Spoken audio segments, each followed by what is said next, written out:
This video is going to talk about how to use dilation transformations, where the center of dilation is going to be the origin. So it's going to kind of be based around this. For each dilation, our sizes are going to either increase or decrease, unlike other transformations where the pre-image and the image have congruent shapes. Dilations have similar shapes, so they're going to be a different size. The way that you can kind of pull the size out is by how much bigger it's going to get. That's what the SF stands for, scale factor. So the first thing you want to do is kind of look at the points.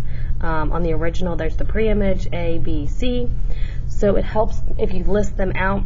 So the order pair for A is 1, 1. The order pair for B is 4, 3.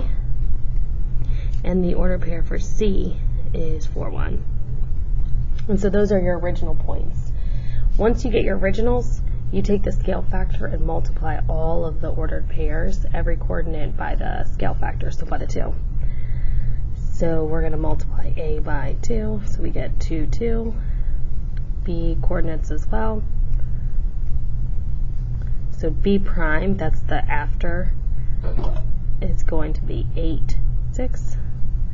And C prime is going to be 8, 2. That's just how we get them. We use the scale factor and multiply all the numbers. And when you plot the new points, make sure you label them with a little apostrophe to show that they're thereafter. So there's A prime, 8, 6 is here.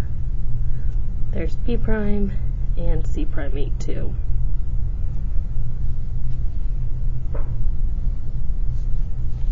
So that's what the new shape would look like. You may also be given line segment. This scale factor is a half. So we're going to do the same thing, write down our points. So A is -4, 2, and B is 2, 1, 2, 3, 4, 5, yep. And we're going to multiply all of our points by half.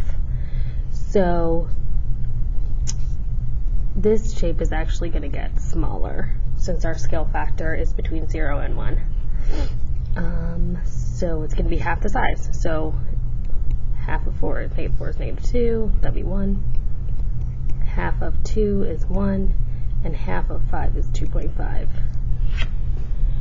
And then you'd plot the same thing. So -2, +1 would be here. This is A prime, and B prime would be 1. And then 2.5, remember, it's just halfway between 2 and 3. So it'd be 1, and then right here would be B prime. The last thing on this video that I'm going to show is trying to determine what the scale factor is given the two shapes. Let me get it to focus. There we go. So if you're looking at, these are two right triangles. They're definitely similar, minus my sloppy drawing here. But if you look at the coordinates, remember that this label here with the B and the apostrophe means that this is the after shape.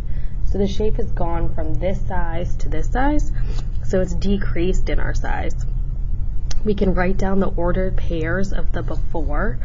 So if I write down what the coordinates are of the original, not the ones with the apostrophe, this looks like 2, -2 is A, B is 3, -1. No, that's B prime. It's kind of merged together. B is 6, -2, and then C is 6, -8.